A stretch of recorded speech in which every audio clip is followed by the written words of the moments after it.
Good evening, good evening, good evening, and welcome to Faith in Politics with me, Eileen. Good evening, good evening, good evening. I'm so excited to be here, to be live with each and every one of you. Today is Thursday, November 20th.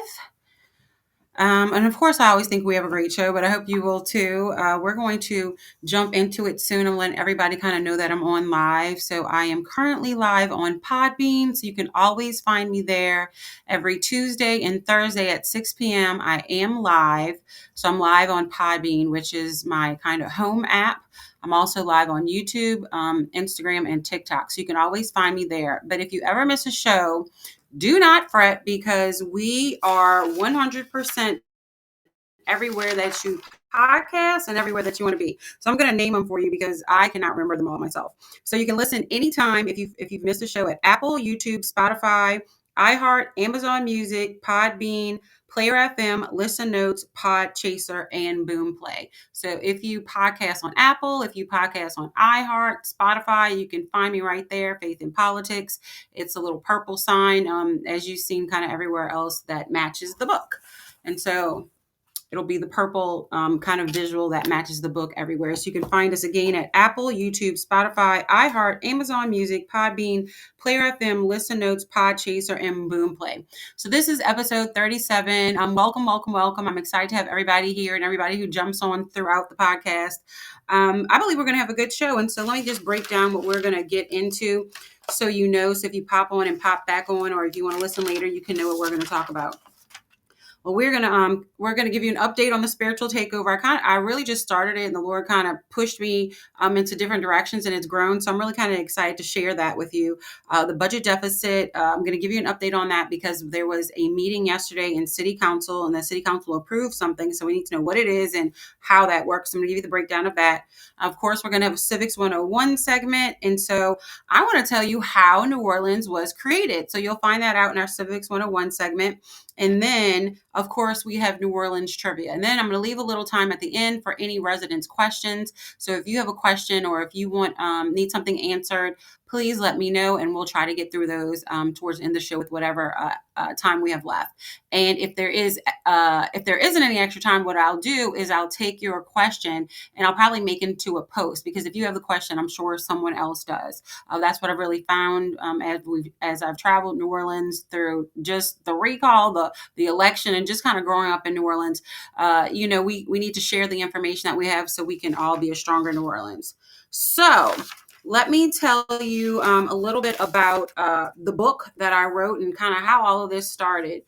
So I don't know if y'all know, but some of you do. I was in a shooting last year.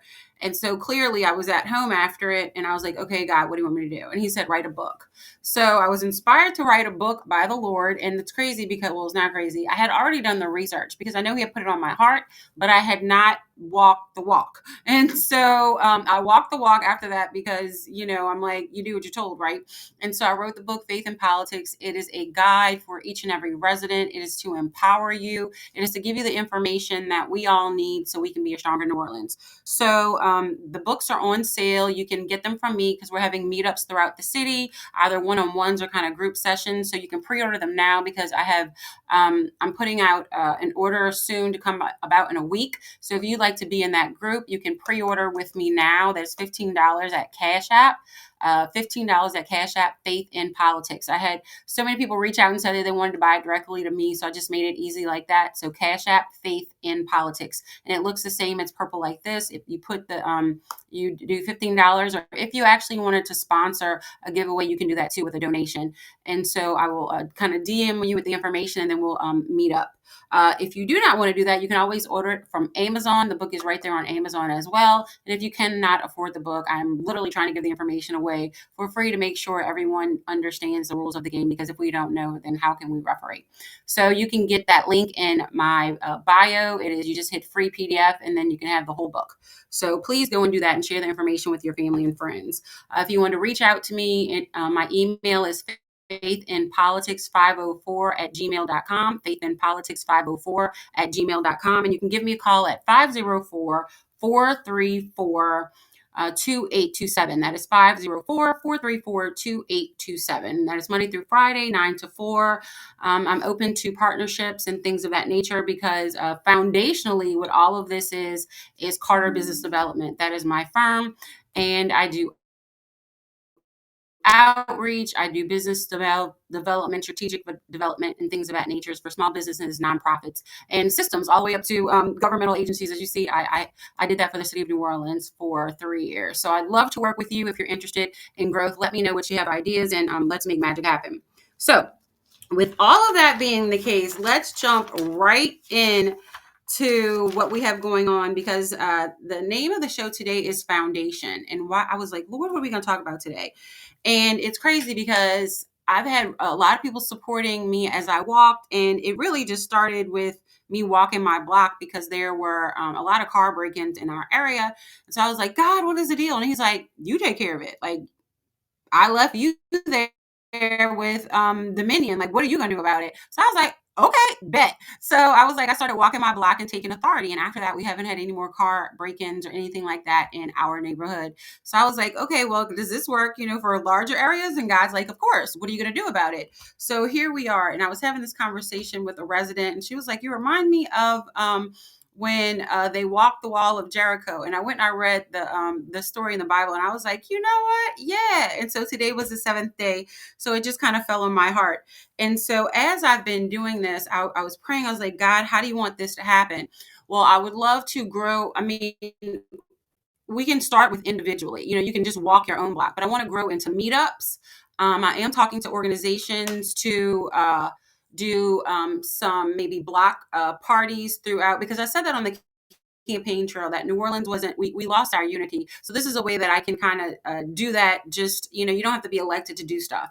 So I was thinking about maybe quarterly doing some type of block party for the communities who are like hard hit with crime, where we gave had some organizations come with different resources, and then there was a group of us that actually walked the neighborhood and prayed for the neighborhood. And so I'm looking to do that. So if you're interested in anything like that, let me know, because you know how they put up yard signs for everything else. Well, I was like, well, why can't we put yard signs to take our city back? So I want to work and maybe get some businesses to maybe sponsor some yard signs, so we can take back the city of New Orleans spiritually, because we live in a spiritual world. We can ignore it if we want, and we will get beaten up each and every day. So it's time for us to stand in our authority and walk the walk, literally step by step. So I ask each and every one of you to walk with me. If you want to do your neighborhood and video it and tag me, I'd love to share it and things like that. If not, just do it yourself and watch your neighborhood change, because I know it works, because I literally did it in my own neighborhood. So I wouldn't suggest anything, I know it didn't work, but plus God doesn't lie. So we are doing a spiritual takeover to take back the block challenge in New Orleans. And I encourage each and every one of you to take back your individual block, because we will see a change in New Orleans when we all do it together. So that is very important. And if you want to partner with me as well, you can just, come in my DMs, or again, email me at faithandpolitics504@gmail.com. That is faithandpolitics504@gmail.com. So please, please, please do that, because we need to take back the city. So one day, I already know I'm going to go walk the block around City Hall, because we need to take City Hall back too. We need to knock out any demons they got going over there, because New Orleans is up. It is up. And so I know I say this often, but it is very important to understand where New Orleans is in the process. New Orleans is in the cleanse. We had judgment. This is cleanse. We will have revival. How long we are in this season determines how the residents act. And so y'all know, just to give you an example, y'all know the story of Sodom and Gomorrah, and we can love our city as much as we want, because nobody can talk about us but us, right? But there, you look around, and there's a lot of things when you read about that city that are actually happening in our city. And so it's like, wait, we need to get our mind right. And the Lord is calling us into repentance. And that is telling him we are sorry and turning away from our sin. That's exactly what it is. Does he expect you to be perfect about it? No, he expects you to try. He will hold your hand and walk us through it. And that's each and every one of us. So this is like from our families all the way up to, governmental systems. And the crazy part is, people think elected officials, are bypassed by this. No, there is no one higher than the Lord. He's the creator of each and every one of us. So no one gets an out on this. Your favorite influencers, no one it can run from Jesus. So you can't, like, it's not happening. And so many people are like, Jesus is love. And yes, he is love. But Jesus came the first time to do the hugging.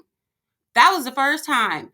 His second coming is with a sword. So everybody's like, oh, this confusion. No, he's separating us. He's like, choose your team. Are you on Team Jesus or Team Satan? There's only two teams. So if you're not Team Jesus, by default, you're choosing the other one. And so no decision is a decision. So I just want to lay that on your hearts so you know what it is, because, I'm not going to be the one that didn't tell you. I'm going to let you know. And hopefully, if you need it, this convicts your heart and it makes you think about it, and it makes you be like, Lord, help me. Because really, that's really all it takes. Lord, help me yield to him, and let him walk out your path for you, because we can't do it alone. We must yield. I was having this conversation with someone yesterday. The Lord led me to go work with this organization yesterday, and I had this wonderful conversation with this young believer, and she was having, just a lot of incoming in her walk. But we do have a lot of witchcraft in New Orleans, and that's what people really need to understand. They think it's a joke. It's not a joke. People are dating demons, like legit. They are dating witches. They are dating warlocks and wondering why everything in their life is falling apart around them. Well, because you're dating a demon. Like, you're dating a demon, and then you're getting sucked in like witchcraft. You're like, why can't I let go? Well, because they've been doing spells and all that kind of stuff on you. But guess who beats them? Jesus Christ. Like, period. When my spiritual gifts started popping, I didn't know what to do. I'm from New Orleans, so I was looking into all the things that we thought were, what you do, the crystals, the cards, this, trying to figure it out, because I never knew the supernatural was Jesus. Y'all, Jesus is supernatural. That's what, like, they're like, oh, he's supernatural. So the same way y'all go to these candle stores and these palm readers and things like that, that's one side of it. The other side of the supernatural is Jesus, angels, the Lord system. Only thing the devil does is mimic God's system and twist it so we look for it in the wrong ways. So episode 37 is about foundation, and so we need a better foundation in the word to understand. So if you want a supernatural experience, if you want to turn your life around, it is 100% Jesus. That is the only supernatural that you need, because we have opened a lot of doors in New Orleans that we don't know how to close. And people think they do these rituals and things and they're only affecting them. No, you are now affecting yourself and like 3 and 4 generations, possibly. Like, you are, and your city. You're opening portals, you're opening doors, you're doing all these things that you cannot close, and things are coming in and out that you cannot control. And now it is affecting your family, friends, and the entire city. And the craziest part about that is people think like the devil doesn't come to settle up. Well, this is harvest season. It is reap what you sow. And so a lot of people who were sowing a lot of commotion in the community right now, they are kind of getting their issues from the Lord and being revealed for who they are. So let me start with this, because this is a form of witchcraft that people don't necessarily pay attention to. Intimidation, domination, control. If you ever feel intimidated or manipulated to say something or do something that you would not ordinarily do, you're like, well, why did I do that? Why did I agree with that? Sometimes you agree to something in the moment, and then like you get back in the car, or you leave the meeting, or you leave the family's house. You're like, why did I agree to do that? I didn't even want to do that. That's manipulation. That's domination. That's control. That is witchcraft. So FYI, turn away, because you should never feel intimidated, dominated, or intimidated to do anything. That is not how the Lord works. So they're not working with this side. You know what side they're working with. So that is your takeaway from today. Do not be manipulated, and do not walk in fear. Those are fear is one of the biggest things that can allow things into your life, because when you know whose you are, like, whom shall I fear? Like, legit, I've dodged 40 bullets. Like, whom shall I fear? So you can't take me out if the Lord didn't say you can. So that's just what it is. So we're going to switch into our budget deficit update. We have these so recently because there's literally something changing each and every day with the city council, y'all. And I want to kind of bridge that to the spiritual side because, like I said, New Orleans is in the cleanse. And so what you see is our city officials being affected by this because our leadership that we chose were actually part of the group of administration that created the budget deficit. I mean, they can say what they want, but generally people don't want to take accountability for their own actions, especially in political levels. They'll never say it out loud, but how can you be in city government for 8 years and not know that we were in a budget deficit? And if you didn't know, that's even more problematic because how are you going to lead with through ignorance? You know, you need to have a tighter understanding of the ship. And so when you understand how the government works in New Orleans, which you can do from the book, you'd really understand why I'm saying the things that I'm saying, because I didn't realize how much oversight the city council has until I started doing the research for the book. And I grew up in politics and I was like, wait, what? They can investigate any department. They can call them to the table and request documents. The same way you see the Congress have all of these investigative hearings. Well, guess what? Our city council can do the same thing because they are based off of the same system of government. So we're going to get into a little bit of that in our Civics 101. So you want to stay tuned for that because I was like, what? Yes. So pay attention. So let me give you the budget deficit update real quick. So, and this happened on yesterday, November 19th. So New Orleans approves $125 million emergency payroll loan. So our neighbors will be paid, especially for the holidays. On November 19th, the New Orleans City Council approved terms for a $125 million emergency loan to ensure that city employees continue to be paid throughout the end of the year during an ongoing cash flow crisis. The loan will come from JP Morgan Chase at 3.5% interest rate, which is actually pretty low, which is lower than expected. The funds are expected to be available in the city's emergency payroll account by this Friday. They don't know what time, but it says the money's coming Friday. So in the short term, city officials were able to piece together enough cash to cover first responder payroll this week without using the rainy day fund, although it is unclear whether that fund will be needed for next week. So we'll see what the deal is. The city must repay. Now here's the clincher, y'all. The city must repay the $125 million by June 30th of next year, 2026. But plans to pay it back by the end of May. But they have plans to pay it back by the end of May. And so once the revenue from the property taxes begins arriving early next year, that's what they plan to do. So New Orleans is projected to spend $160 million more than it brings in 2025. We're not even talking about 2026 yet. We're just talking about making robbing Peter to pay Paul in 2025. So if you think about that, 2026 is already going to be in a deficit.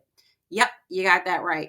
So the financial crisis will carry into future budgets. And that is very important to understand. Like, this is not ending right now. This is going to be years of this. Y-E-A-R-S, years. The financial crisis will carry into future budgets. The current administration proposed $200 million in cuts, and the incoming mayor-elect is expected to put forward an even more aggressive plan to address the deficit, loan repayment, and overdue vendor payment. So if you were watching the news today, it showed that the CFO was requesting that the city council approves money from the rainy day fund to pay the city vendors, because some haven't been paid since their September receipts. And so we're in November, right? So yeah. So the 2026 budget, don't forget, must be approved by December 1st. So we have a lot of stuff going on right there. So let me kind of touch a couple of those. New Orleans is projected to spend $160 million more than it brings in 2025, which is what happened. The city will have spent about $50 million in overtime this year. Much of it wasn't budgeted, and that was like between major events like the Super Bowl, which also did not generate enough revenue. So I'm giving those stats because that's what happened this year. like copy paste. You're going to need about $50 million in overtime for 2026. That needs to be budgeted. Because remember, they only budgeted $54,000. Blink, blink. Yes. Yes. Thank you. It is. We have a cycle of borrowing. And so that's really why they had so many people in New Orleans that were against Proposition 1. We do know that it did pass, and, the majority of the city voted for it, but I don't believe it was explained very well, because people thought they were voting against having getting money for affordable housing. That was not the case. We were voting on where the money was going to come from, whether we were going to take a loan or not. That's basically it. We were voting on if we were going to take a loan or not. And so New Orleans decided to take another loan. I had one of my listeners actually break it down. So I'm going to actually get with them, because they gave a very good breakdown of the New Orleans deficit and spending, and how much it was. And I don't want to give the numbers here because I don't want to be incorrect, but y'all, it was really mind-boggling. I was like, what? You can't just like keep going and asking for money, and we are, oh my gosh, I just can't even, when he explained it, he was really like, New Orleans has maxed out her credit card. And I was like, yeah, like that's exactly what happened. We have maxed out the credit card and we're still begging for money because we're not paying attention to what we're doing. So how does the city afford to do this and nobody like gets held responsible? But if we did that in our own individual households, they would come turn our lights off, turn whatever off. It would be done. We would not have these situations. So how is no one responsible? How do we as residents even not hold our elected officials accountable? Like, we keep electing them and don't say anything. Like, my issue is, during this past election, that was a perfect time to hold them accountable and even ask them questions. Because even if you wanted to vote for them, we should still know how you were going to handle the budget crisis. Well, nobody talked about it. We got this investigative report from the legislative auditor after the election. So we didn't even have a voice in it. Like, we didn't even know. They didn't even give us the information.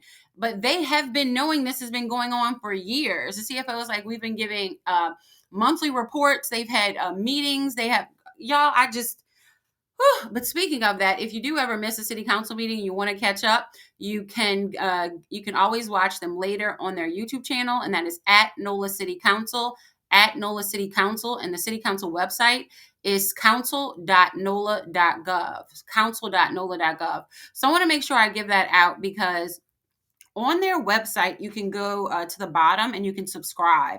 So you can subscribe to their emails.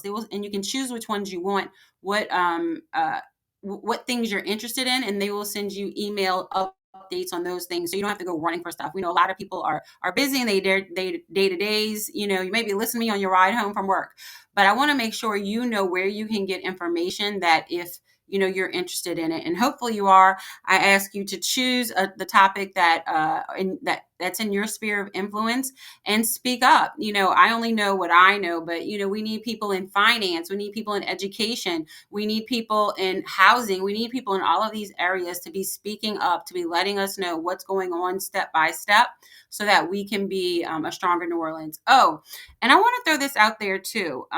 After kind of watching the election, New Orleans natives. And so if you're not a New Orleans native, I love you. I'm going to consider you a newbie, because I'm not, people call people different things. I'll just call you a newbie. But New Orleans natives, we have got to vote.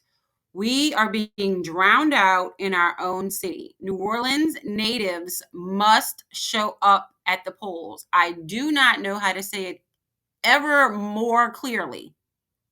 New Orleans natives need to show up at the polls. New Orleans natives need to show up at the polls. New Orleans natives need to show up at the polls. Like, we can't complain about what's going on in the city and not show up at the polls. It is a deafening change in the city of New Orleans over these past years, because we have not had native leadership who understand some basic pre-Katrina things. Like, they just don't understand. You cannot pull a creative idea out of nowhere because you've never experienced it. So while we appreciate our elected officials who have been here, if you aren't from here, you just don't know. And so we have a lot of people who just don't know, but we're not showing up to the levels that we need to make sure our voices are heard. And so that was one of the things I said on the campaign trail. It was very evident in a lot of these past two elections. And so we must get in the game as New Orleanians, and or the city that you know and love is not going to look the same in a couple years. We have had 8 years of a non-New Orleanian lead the city. We currently signed up for 4 more. So that's 12. So if you have a 12-year-old, a 12-year-old child or an 8-year-old child now, by the time they're 12, they will have never seen a New Orleanian that has been a mayor. They will never see a native New Orleanian as mayor of this city. We are internationally known for some things. That is craziness. Like, really let that settle. Our children do not know what a New Orleanian leading the city looks like. So what is 8th grade? I mean, what is 8 years old? Like 3rd grade? So our 3rd graders on down do not know what our city looks like to have a native New Orleanian run the city. That's craziness. And we need to think about that and the importance of it and how that affects the city, because it really does. You can just see the changes on Claiborne Avenue. Drive down Claiborne Avenue and see the difference. And that's all I'm going to say, because if I say too much, I might go, so I'm not going to do that. So we are going to jump into Civics 101, because this is part of my favorite part. This is from the book Faith and Politics. And again, you can get the book on Amazon, or you can get the book from me. I do have meetups throughout the city. I'll post up at a to be determined location, and I'll stay there throughout the day, and I will set up times to meet residents, give your book, chat about New Orleans politics, or anything you're going through spiritually. I'm here for that too. So whatever you want to talk about, I'm here, and you can order the book from me. You can do it at Cash App, Faith in Politics, or you can order it from Amazon. So we're going to jump into the book. And actually today, y'all, I'm just going to do page 1. I know if you missed last week's show, or Tuesday's show, I should say, we broke down the 3 levels of government. You will see some posts coming about that soon, so you can follow along. But I wanted to kind of start at the basics, because this is episode 37, and we're talking about foundation. So let's talk about the foundation of New Orleans. So make sure you get the book. We're on page 1, just to give a breakdown of it. Because if we don't know where we came from or how we were created, then how can we build, right? That's just kind of how I'm seeing it. So let me get the breakdown. So do y'all know how New Orleans was created? Well, I don't want to give you that information yet. Do y'all know how New Orleans was created?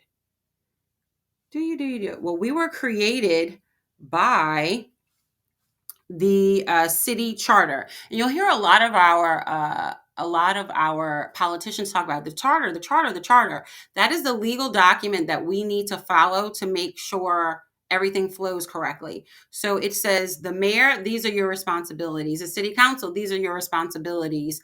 And it gives a little bit of the judicial system, but if you read the book or understand the charter, you will know that our judicial system is not under city guidance. Our judicial system is under the state of Louisiana. So that's why with issues with the DA or issues with the sheriff, you see the state coming in and giving their 2 cents and saying whatever they need to say.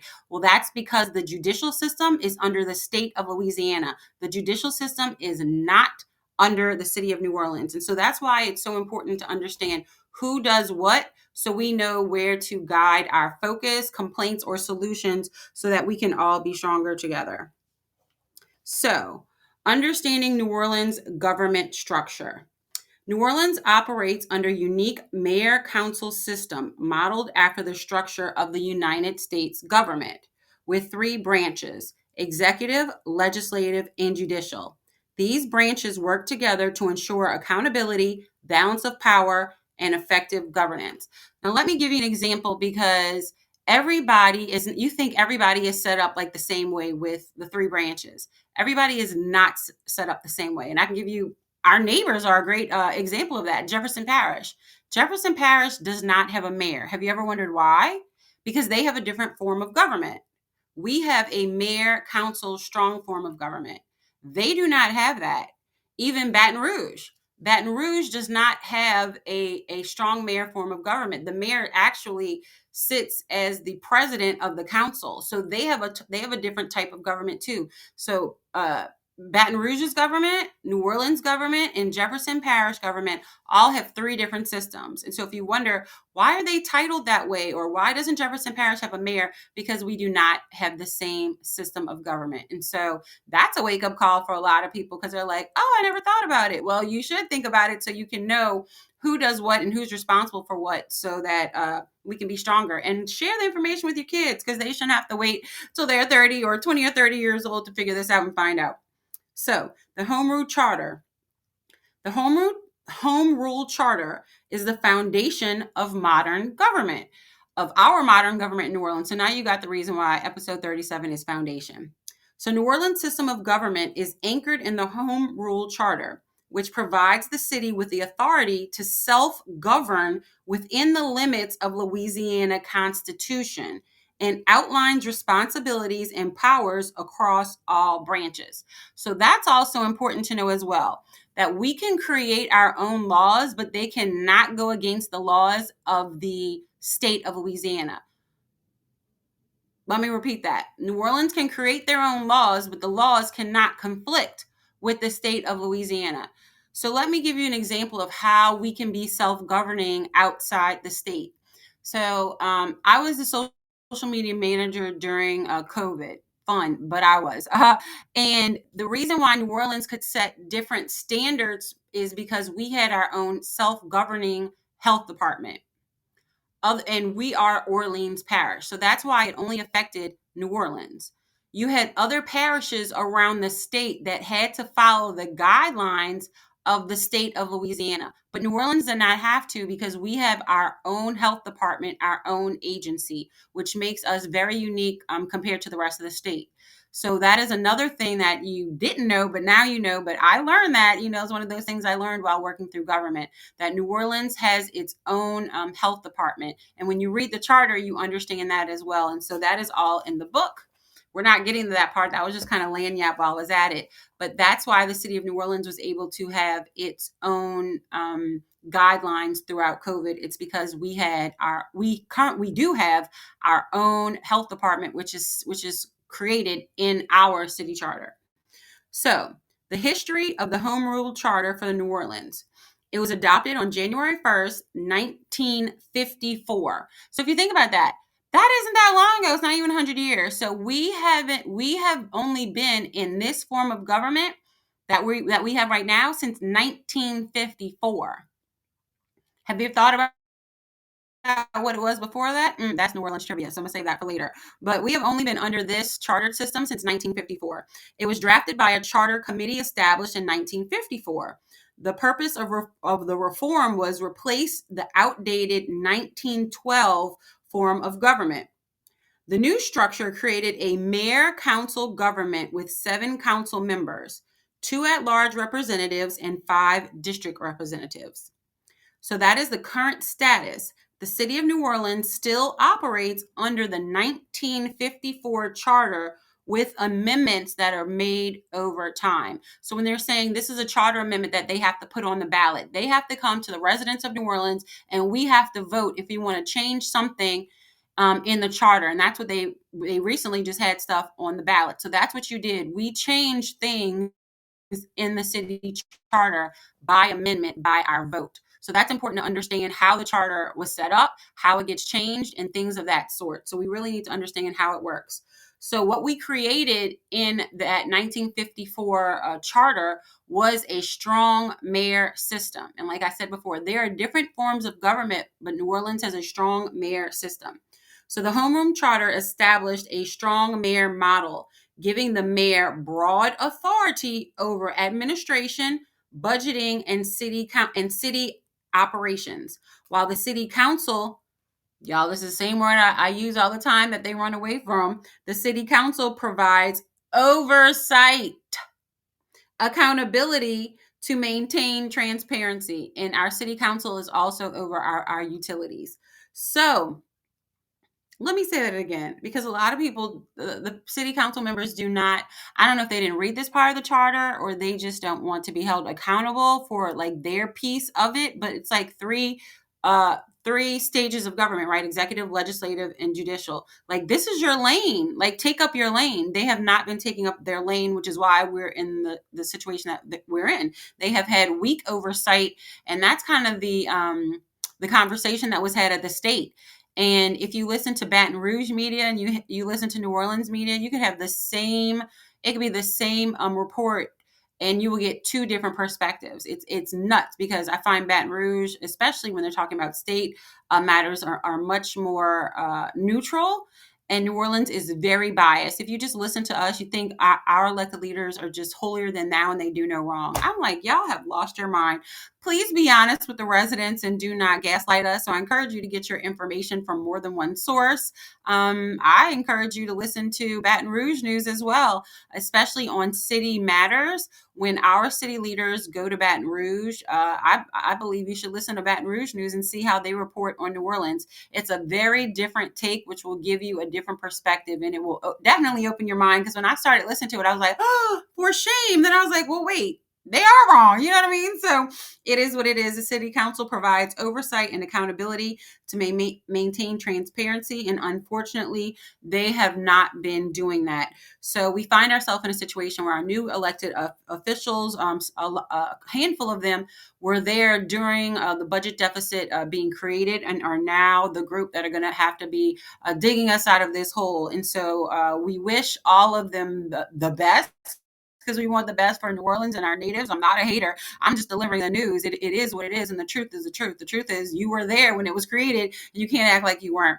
And so, of course, we want New Orleans to be successful, but we need to be honest with where we are, and that this budget deficit is not going away anytime soon. It is a years-long process to dig us out. Like, I guess the best example is, like, say you had something hit your credit in a bad way, and it took you time to build your credit back up. Well, that's what New Orleans has to do. We have to build it back up. And so it's not going to be an easy road. And it's going to be tough for a lot of people. So it is what it is. And we need to really be more understanding with each other. And it's going to take the neighborhoods and the organizations pulling together and to help each other out, because we're going to need it. And so that's why the spirituals, I really am so driven to do this spiritual takeover, and to just work with different community organizations so that we can build a better New Orleans in any way that I can do it, and bring a little bit more unity to our city, because I believe that's what we've been missing. I grew up and we were a family of neighborhoods. Clearly, I'm pre-Katrina, and I think we forgot a lot of that. When we came back, they had our 20 and 30-year-olds don't even remember pre-Katrina. And so there's so many things that were foundational to New Orleans. Speaking of episode 37, foundation, there were so many things that are foundational to New Orleans that I just think are missing, and we need to bring them back. I mean, one example is our MLK parades. My dad was a less than official. We did the MLK parades in March. More specifically, we did the march every year. But I do believe we need to also educate our community on those leaders of that time that really broke through a lot of ceilings for us. Because when you know what you came from, where you came from, you can kind of work through where you are and move forward. I do not, and kind of pick up the torch and move it on. I believe a lot of them dropped the baton, and we need to pick up the baton. And so if we don't even know what batons were dropped, like, what are we going to do? Exactly, one step at a time, literally one step at a time. And so I'm encouraging each and every New Orleanian, and I say that as, we love our newbies, but I'm saying New Orleanians. I am asking all of our New Orleanians to get involved. I am asking all of our New Orleanians to get involved.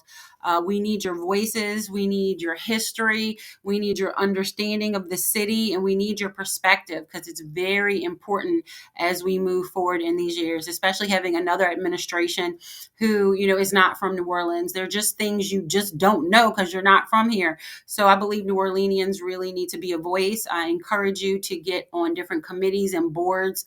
You'll see a lot of change right now in the city of New Orleans. The mayor-elect is looking for a lot of new positions. A lot of the directors are going to be leaving. And so if you're interested in being a part of New Orleans, in a different way. Now's the time. It will be a stressful time because the finances will be tight. So just know that. But if it is your sphere of influence, go and do your thing so that Native New Orleans and Native voices can be heard, because I absolutely believe it's necessary. And if you're a believer, we need you there too, because we need to let our take over the atmosphere everywhere we go and make sure we have a little peace in the city. So last but not least today, and like I said, I was going to take some resident questions. So I'm going to leave a couple minutes at the end to see if y'all have any questions for me, and then we can just chat it out to the end. But my trivia question for today, y'all are going to love this. Okay, well, I love this. And so I figured you may love this because it goes to what we were talking about earlier with the city charter. So my question is for New Orleans trivia, dun, dun, dun, dun, and this was not in any of the post. So this will be a post after. I didn't do it on purpose because I thought just with what the conversation was, it would flow anyway. So what type of government was New Orleans before 1954? New Orleans trivia today. What form of government was New Orleans before 1954? So if you remember, in 1954, we had our homeroom charter. That's when it was adopted. And so we got the new system of one mayor and 7 council members, 5 for every district, and then 2 at-large positions. So that was created in 1954. So when you think about it, it really wasn't that long ago. So what type of system did we have before 1954? So I'm going to tell you that and give you a lot of New Orleans history that I just think is fun, because a lot of these things we don't even know about New Orleans. And I'm a native, and so I figured, if I don't know it, then somebody else doesn't know it either. And so it'll just be fun to delve into and know the history of New Orleans, because when we know what our foundations are, we can build a better and stronger New Orleans together.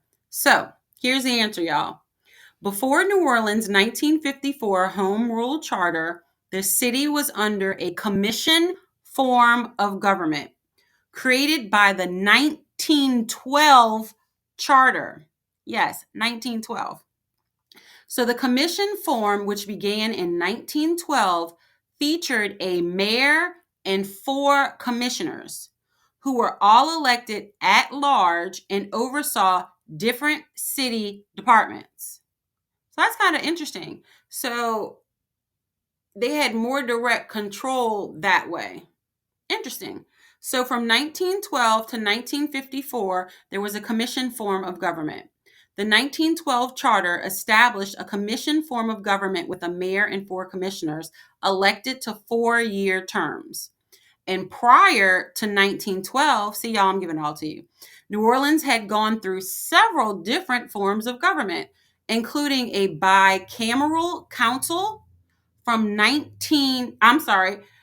Prior to 1912, New Orleans had gone through several forms of government, including a bicameral council form from 1852 to 1870, and a period where the city was divided into 3 different municipalities from 1836 to 1852. And before that, the city, guess what the city had? A mayor-council government established by the 1805 charter. Say what? So yes, I'm gonna give that to you again because it's funny. So we are actually in the second go round of New Orleans having a mayor-council form of government. The first time we heard this mayor-council form of government was in 1805. Who knew? So, before New Orleans' 1954 Home Rule Charter, the city was under a commission form of government created by the 1912 Charter. This commission form, which began in 1912, featured a mayor and 4 commissioners who were all elected at large and oversaw different city departments. From 1912 to 1954, the charter established a commission form of government with a mayor and 4 commissioners elected to 4-year terms. And prior to 1912, New Orleans had gone through several different forms of government, including a bicameral council from 1852 to 1870, and a period where the city was divided, did y'all know that? Into 3 municipalities from 1836 to 1852. And before that, the city had a mayor-council government established by the 1805 charter. So that is a little bit of New Orleans trivia. Did you know? And that answers the question of what type of government did New Orleans have before 1954? So I gave you the different forms of government that New Orleans had from 1805 to 1954. So there were three different types since then. And so this is a second go round of us having the mayor council form of government. So I always thought that was kind of fun because who knew? And so we can actually change the type of government. And so you've heard a couple people in the city have rumblings about that, how they wanted to have a city manager as well as the mayor and things of that sort. So there are different ways to manage the government. And so just let your ears open, because a lot of people have been talking about different ways because they feel like what we currently have is not working. So but I do believe if our elected officials worked the job responsibilities that they had per the city charter, we would see a lot more efficiency in city government. But unfortunately, that's not happening. And again, you can get all of that type of information right here in my book, Faith in Politics. The PDF is free. You can go to my IG and the links. You can hit the PDF for free. Literally, it'll say PDF free, and you can get the book for free. But of course, you can purchase it for $15 on Cash App, $15 on Cash App at Faith in Politics, or you can purchase it on Amazon. So you can do all of those ways. So did anybody have any questions? You're wowing. I know you didn't know all that. Isn't that kind of interesting information? I talked to a lot of the listeners online and in DMs and stuff. And so it's fun to really kind of delve into some New Orleans information that, I know I didn't know. And this is kind of stuff that they never teach you in school. Just like who was the first mayor of the city of New Orleans? Like, oh, y'all, I got to go back and find that because I don't even remember the man's name. See, I don't even remember the man's name, but I'm going to give it to you. Look. I'm going to go give it to you because that was 2 episodes ago. So I do want to remind you that if you ever missed an episode, you can always follow me on everywhere that you podcast and catch up. And so you can follow me on Apple, YouTube, Spotify, iHeart, Amazon Music, Podbean, Player FM, Listen Notes, Podchaser, and Boomplay. Again, that is Apple, YouTube, Spotify, iHeart, Amazon Music, Podbean, Player FM, Listen Notes, Podchaser, and Boomplay. And so right after I get off live, they will upload onto all of those platforms. So episode 37 will be available there. They usually pop up right about 10 minutes after the live ends. And so you can listen anywhere you are. So if you also miss it here and you're like, oh, it's been so long, then you can go find it on Apple or Spotify or iHeart or any of those places as well. Because we got to make sure that y'all can get the information. It's important. And then share it with your family and friends. It's important as well because we really need to make sure we're showing up at the polls. So who was the first mayor of the city of New Orleans? He was, you got the little music too. It was Etienne de Boré. I didn't want to pronounce his name wrong, so I was like, let me go look. Etienne de Boré was the first mayor of New Orleans. So that was on our show on November 11th. So you can go check out that there to see everything else. But who was the first mayor of New Orleans? I'm just giving you a fun one again. Etienne de Boré, he was born in 1741. He died in 1820. He was a pivotal figure in early Louisiana history, best known as the first mayor of New Orleans under U.S. rule. So that's important too, because we went under French rules, Spanish rule, the United States rule. He was the first mayor under United States rule. So that's important because he became the mayor after the Louisiana Purchase. So that's also, they'd be like, no, he wasn't. They had all. No, he was the first U.S. mayor. So he's considered the first U.S. mayor of New Orleans under the U.S. administration that was right after the Louisiana Purchase. So here's a little fun fact about him. I'm not going to go through all of it, but I thought this was fun when I was reading about him. He successfully produced granulated sugar from cane at his plantation. Guess where his plantation was, y'all? Uptown New Orleans.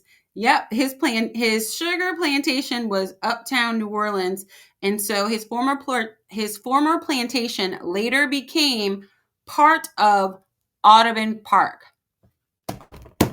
Isn't that fun? The random information. So next time you're walking in Audubon Park, you could be like, this was part of a sugar plantation. Sure was of the first mayor of the city of New Orleans, Etienne de. So that's all I got here. I do want to answer any questions. Y'all have any questions? Hey, y'all. Oh, thank you so much. Thank you so much. Do I sign the book? Yes, I will sign the book 100%.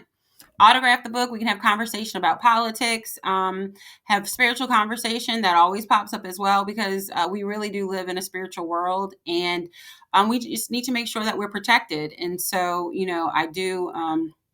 We'll have conversation about that as well. And so if people do not know, I do walk with the Lord. I walk in the fivefold. I have an apostolic walk. And so if you know anything about that type of walk, which a lot of people don't, because I didn't, until the Lord started like tapping me on my shoulder. He's like, hey, I need you to do something. Well, when I started to learn what characteristics and thing that they do is they build. And so it's crazy because I can look back at my like work history and see how I was always building things. Let me give you an example. So I worked for HRI, and at that time I was working at American Can. And so I started at American Can when they opened. I was literally the first resident of American Can. So that's a little fun random fact. But I was the first resident of American Can, and I was over their compliance. So I built the system to handle the compliance for American Can. And why that was so important is because if you messed up on compliance, it was like a long story short, y'all, it's with the low to moderate income program. And so if you messed up on and it was a 15-year program. So if you messed up like on year 1 or year 2, they could come do an audit of you and say it was year 14. Well, then you'd have to start back at that unit at year 1. And so you could not be messing up. It was just not okay. And so I was able to help build that system over there. And so, and grow with them. And they saw that I had done, they thought I did a great job. Well, now I thought so too. When they opened River Garden, they asked me to go over there, and shout out to Ron Baptiste, because he was pulled over there to do it. He was over RT at the time. He's not over there anymore. But he pulled me over there with him, and I handled the lease up and the compliance portion of the River Garden. So if you go back and look at their initial residents who moved in on their compliance paperwork, you'll see Eileen Carter, you see my name, you'll see my signatures all over them. So that's another little fun random fact. And then, of course, I went to, I was at Louisiana Minority Supplier Development Council. It is currently the regional Supplier Development Council. But when I went there, I worked in a grant program that did outreach for small businesses, and it matched their small businesses to the corporate community. And when I was there, I built their outreach. And so I was like, well, can I do this? Because outreach has always kind of been my thing. And so I started their newsletter and their outreach when I was over there. And then I started my own business, and I built that, Carter Business Development. And so while I was there, while I was doing that, I found, I had someone at WBOK that was like, you know what, I think you'd be great on radio. And so I built a radio show for 4 years there. And when they had a change of management, I left there and I went to build the social media department of the city of New Orleans.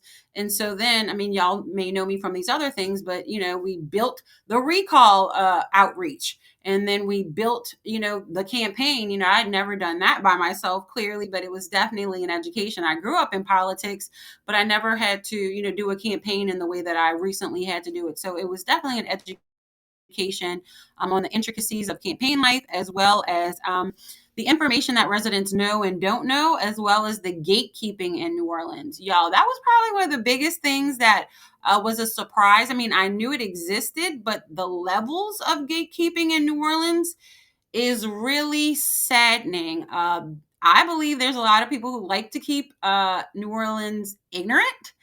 New Orleanians ignorant of information, and they they gaslight us. They 100% gaslight. People get mad when I say that. I'm like, why? It's the truth. We are gaslit, and it doesn't just stop at the politicians, because the politicians are friends with the media, and so the media is not going to say anything bad about their friends, because they want to still get the first scoop or the first interview or things like that. And so, if you want to be in with them, then you better deliver good media pieces. And so it's just and newspaper articles. So, and we don't really have, a vast amount of information sources. So it's really like a terrible gatekeeping circle. And even with the organizations and our larger business organizations. You just have people who will not speak up for, I don't want to say natives because I don't want to say it like that, but I say people who aren't in their sphere of influence. I'll say that, or in their sphere. I'm not even going to say their sphere of influence. People who aren't in their sphere. I do believe it's not always intentional. When you live in your bubble, you just don't necessarily think about certain things. But I believe that's the problem. You do not think about certain things. And so they need to cast a larger net to inform the city in better ways about what is going on. And I mean everyone in the city. I don't just mean like you sent out an email the day before and the 4 people who show up are the people who get the information, because it's ridiculous. On a basic, everybody in the city of New Orleans does not have an email. And so the information for the city of New Orleans is sent by email. So how are people going to get it if they don't even have an email? And they don't even know that they need to sign up for the email to get it. So the information sharing in New Orleans is subpar. I know it firsthand because, as I said, I built the social media department in the city of New Orleans from 2018 to 2021. And that was my biggest thing. I was like, people don't know stuff. Like, how do you get information out? Another short example there is when I started with the city of New Orleans, y'all know how y'all get those alerts and stuff. Well, when I started there, it was about they had about 30,000 people signed up for it. When I left, it was almost 100,000 people signed up for the alerts. And I believe we had done a really great job. You do not get the alerts the same way that you did from 2018 to 21. I have a lot of people like, we don't get the same amount of information. I'm gone. And Laura is gone. Laura, shout out to Laura. She heads emergency management system in Minnesota. So shout out to her. They got an incredible person up there. And then I left. So you had 2 people with, and Laura was through Homeland Security. And so you got 2 people who knew a lot of information that basically left at the same time. So it was just a void of information. And that's a really big problem for the city of New Orleans, in my opinion. They're losing a lot of good people because, well, yeah. Well, let me point it, redirect it somewhere else, because in 2021, during the recall, we spoke up and we said there's a lot of retaliation at City Hall. And nobody believed us. Well, what are you talking about? Like, they retaliate at City Hall if you speak up, if you say something. And I don't just mean anybody, the mayor on down. That was my 2 cents. And you see that actually on the news now, or recently. I think Cassie Sharma of Channel 6 was doing an investigative report about DPW, and the DPW employees actually went and sat in front of city council and said, hey, we're being retaliated against. It's like terrible over here. And so it's just saddening for me, for our employees and our neighbors, our friends and family, because, they work for the city, and that it took this long just to get some type of relief. They've been saying this for years. We knew it since 2022. That's when we got to the point where we're saying it out loud. So what's happening behind the scenes. So we're in 2025. So what do you think has been happening? These people have been working in just treacherous emotional and psychological conditions because they've been trying to get them fired. And these people have families and things and responsibilities that they need to take care of. They just don't want to work in an environment that is like, one man was like, it's like hell. He's like, it's like prison. He's like, it's like prison working here. And that should just not be the case for anybody. But we do know that it reflects, in my opinion, and from my firsthand experience, it reflects on the leadership on down, and the way that the mayor leads is the way that her department heads lead. And so retaliatory practices and just not listening and following up to things like that, unfortunately, have been very rampant at this administration. People are like, oh, she's mean. She's talking about a Black woman. I'm like, I'm a Black woman too. Like, I'm standing up for the other Black women that work there. So that's just craziness to me. And I'm not partial about anybody who works there. I don't care who you are or what color you are, purple, green, gold. I do not care. Are you being a good representative for the people? Because that's what we hired you for. And if you're not being a good representative for the people, then I'm going to say something. Because if we don't say anything, then who's going to say something? Nobody's going to hold them accountable. I do believe that because I grew up in politics, and I know a lot of them personally, it is a little bit easier for me to do so. And so if that is the case, then I'm going to do it for my people. It is what it it is. And I don't care what you say. I really don't. Your opinion does not matter as long as it gets results for the people. It is what it is. I've been lied on. I've been called all kind of stuff. Let me be clear. I don't care. I don't care. I don't care. Like, I legit do not care. One of the things that prepared me for that was being the social media manager for the city of New Orleans. Again, I had incoming from all over the world. So I was the voice of the mayor from 2018 to 2021. That was like during Hard Rock, during COVID, during the Trump years. We were a Democratic mayor during the Trump years, exactly the first Trump year. So it's probably a little bit different now, but the first Trump years, like it was awful. And so I had all of the incoming. The mayor did not have Instagram, Facebook, or Twitter on her phone. So I was the one that you were talking to and responding to. So of course I can't respond any kind of way I want. I can't respond, in a negative light. I'm representing the mayor. I'm her voice. And so being able to take incoming and let it roll off has become a great skill of mine. And I really don't care. And then especially with my walk with the Lord, like opinions don't matter. Especially if, number one, the Lord has guided me. I will humble myself to the Lord anytime, but an opinion from especially a non-believer, like if your suggestion or information isn't offered with the humility of the Lord, then where are we going? Because a lot of times it's just, a demonic spirit trying to attack me, and I peek that too. And so, like I said, we do live in a spiritual city. Witchcraft is real, and the witches really do try to do stuff. And so it's just funny because I'm covered in the blood. I have zero fear. I do not care. Anything you try to do is really just going to mess up your life. And so I just have hope, grace, and mercy on you when it bounces, when you feel the retaliation of what you created for yourself, because I wish nothing on you but blessings. I want everyone to, understand the joys and peace that I have found in the Lord, and just be a stronger city for it, and a more united city, because aren't y'all tired of being known for witchcraft? Like, is that what we really want to be known for? Like, internationally? Like, people come here from all over the world for that. Like, I would much rather be known for like our music and our food, which we are, of course, but there's a whole nother segment of people who do come here just for that. And so it's sad. They think that they're talking to their ancestors. I'm like, not. You're talking to a demon. You're talking to a demon. Oh, my ancestors is that? No, you're talking to a demon. They may have given a front or bewitched you or whatever, and I'm sorry that you got the okie doke, but you're talking to a demon. I mean, that just is what it is. And, most people don't like to hear that. They're like, you don't know they got black magic, white magic. It's all demonic. I don't care if you think it's good, and I only do good stuff. You're entering the spiritual realm illegally.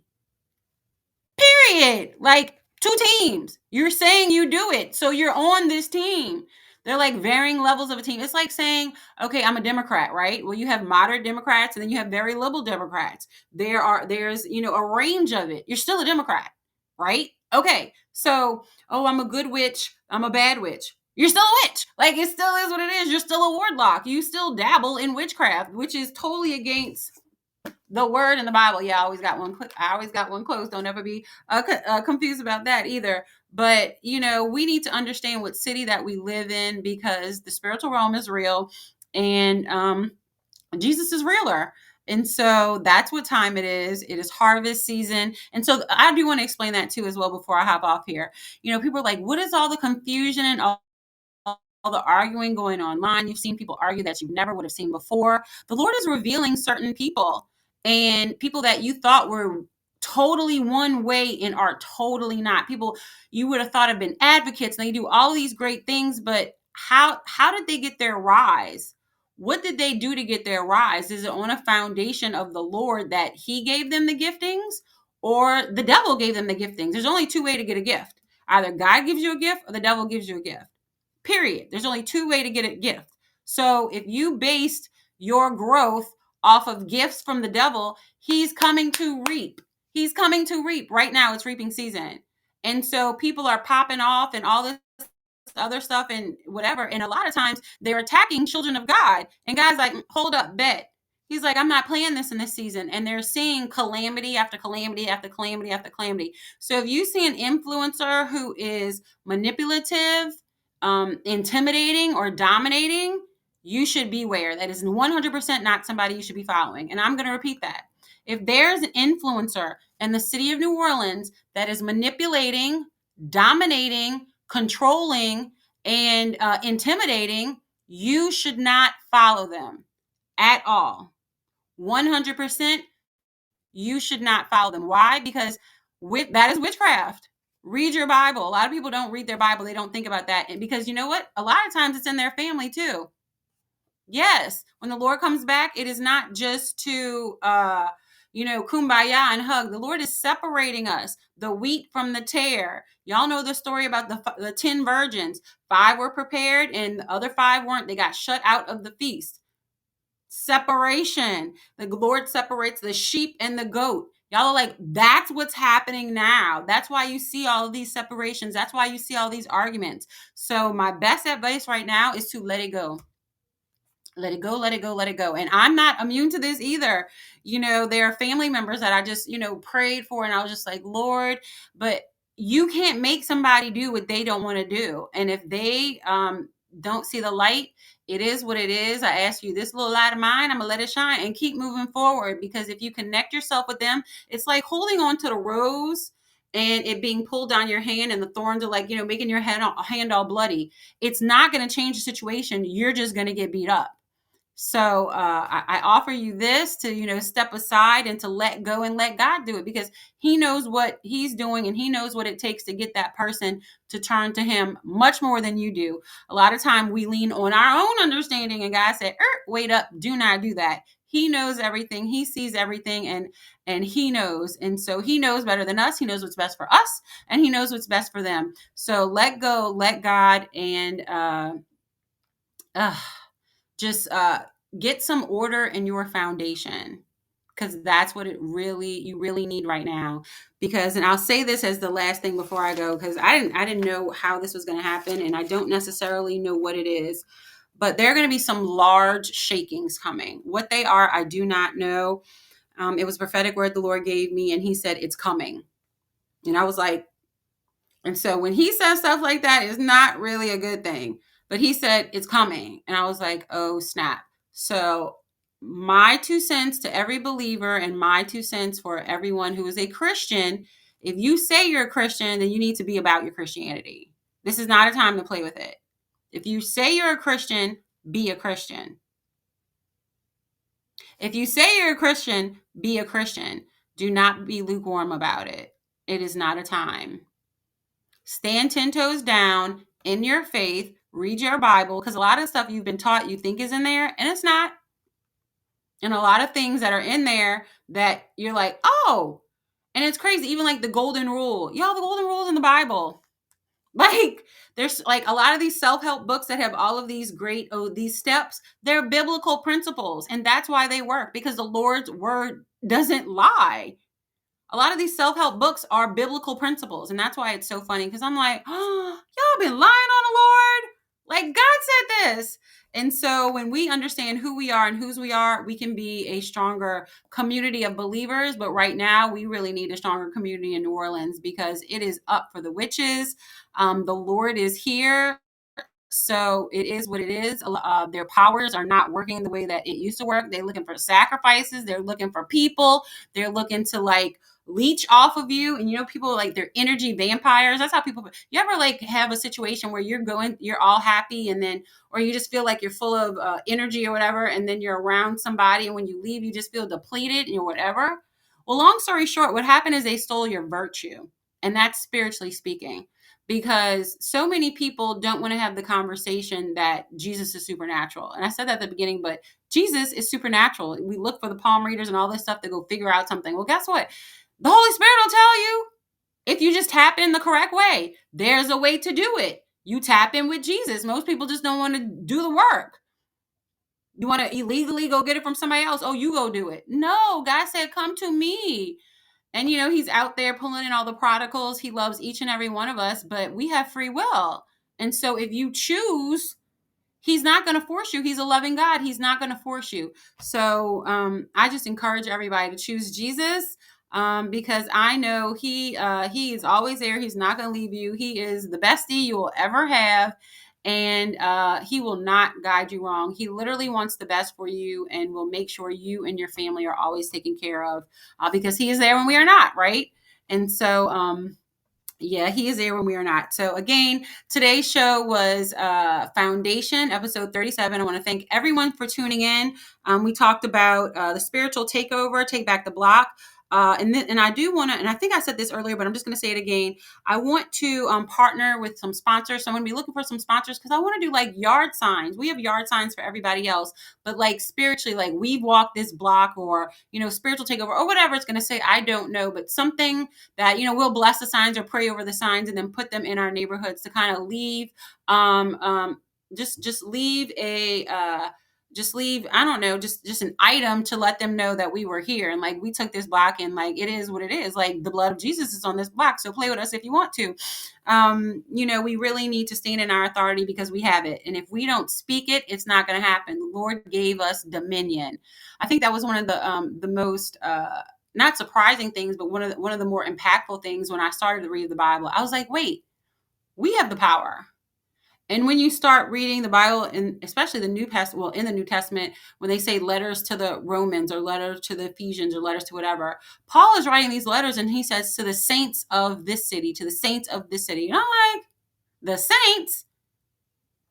He's talking to people who are alive. The saints aren't dead. Stop praying to dead people. It's necromancy. Y'all, we can have a whole nother show about that if we want. But that's not what we're in today. But they're just things that we've been given the okie doke and we've been lied to for so long that we think is normal. Remember, the Bible says you're going to think good is evil and evil is good. Well, it's so true. We have grown up thinking these things were normal, and they are not normal, like at all. 100% not normal.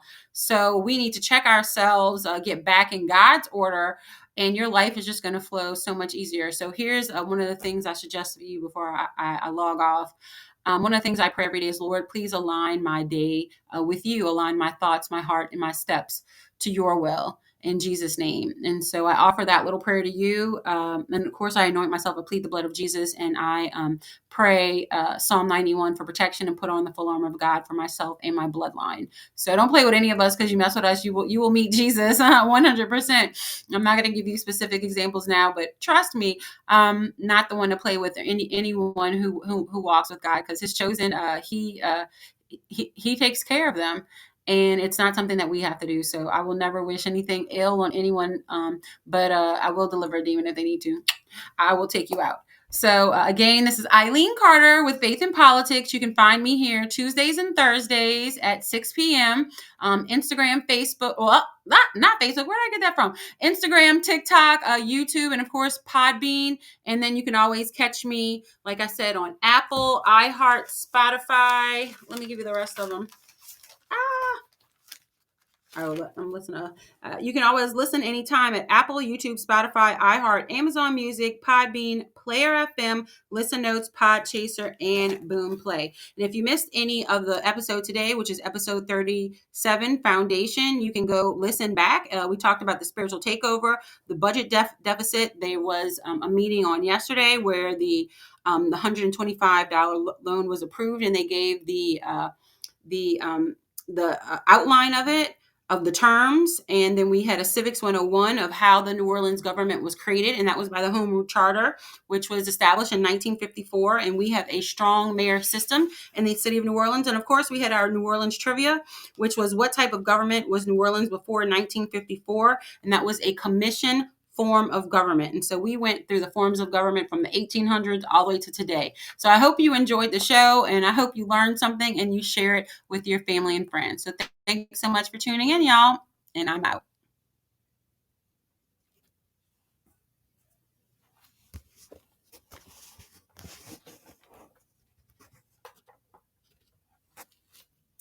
All right, YouTube, thanks so much for hanging tight with me. I love each and every one of you, and I speak to y'all soon. Bye.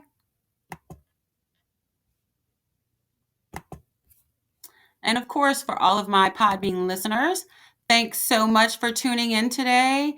I love each and every one of you, and I hope you all have a blessed evening, and I will see you all next Tuesday.